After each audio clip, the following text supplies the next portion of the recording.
Okay, so I'm in the treatment suite now, and they have started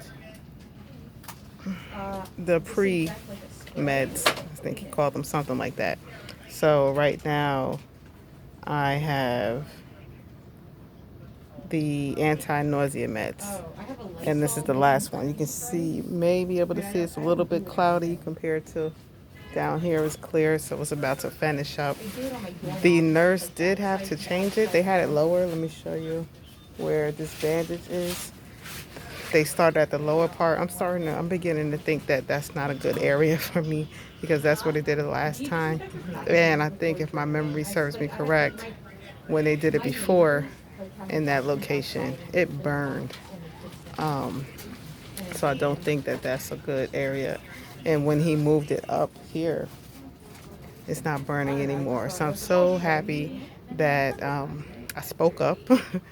He asked me what was wrong because I've said anybody who's watching my past videos, I'm used to being tough and just dealing with it, dealing with pain. Just forging through.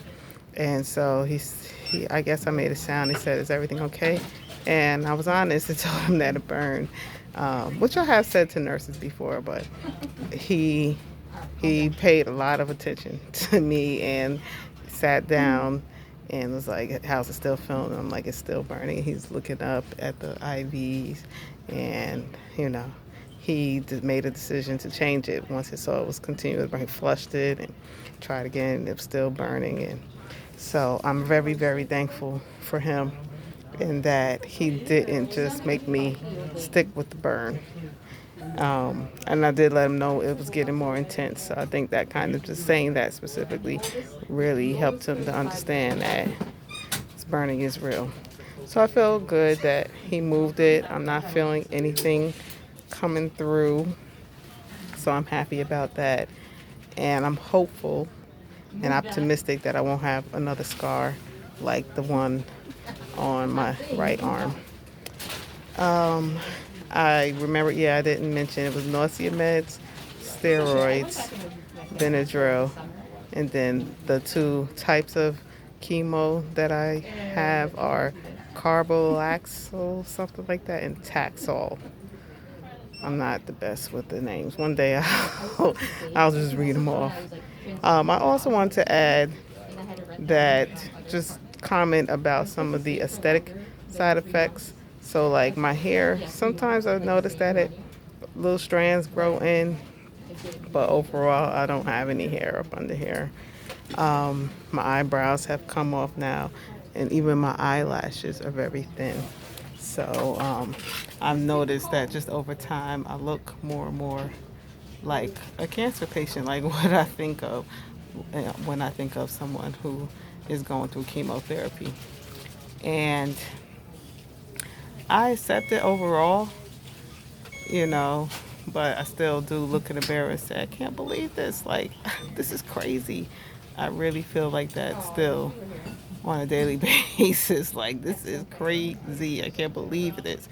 But it's not feelings of like, I feel sad or depressed or down or anything like that. It's just like, I just can't, it's just a shocker that this is my world. But I'm also proud of myself because I'm handling it very well, in my opinion.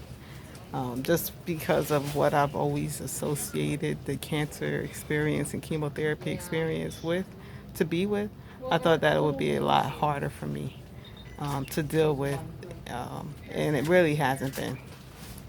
So I just want to encourage anyone who is going through this or about to start and go through this, like it can, mindset is a powerful thing. And I do have the mindset that all is well and that I'll be fine and that I'm strong. I expect not to be highly impacted in a negative manner by this treatment, and that's been the case.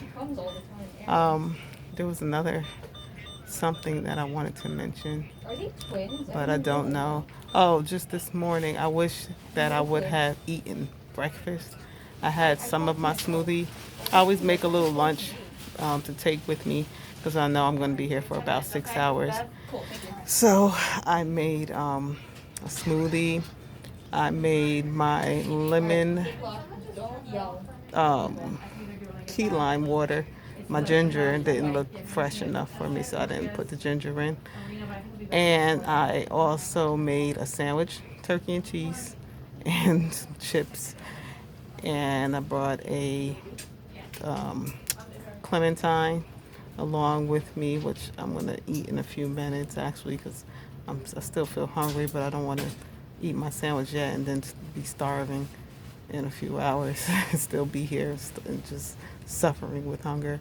So I'm gonna hold off on that and eat my clementine. But I wish that I would have eaten breakfast. I wasn't hungry at the time when I was making all that because it was like 6 something, and I'm not an early morning eater. Um, but I wish I would have forced myself to, because I did have to take my steroids. I had to take 5 at night and then 5 in 2 hours before treatment. And even though I had some smoothie and water, my stomach was still empty for the most part, and I can tell, like, I feel the effects of the steroids. Like, my stomach just feels a little bit like a little yucky, not terribly. I don't feel like I'm throw up or anything like that, but just like, as I don't know, like, just like I took meds on an empty stomach, if that makes sense. And I'm gonna have to try and remember to force myself to eat just a bowl of cereal. I had a bowl of cereal last night before I took my steroids. Thankfully, I was fine. I woke up fine this morning after doing that. But I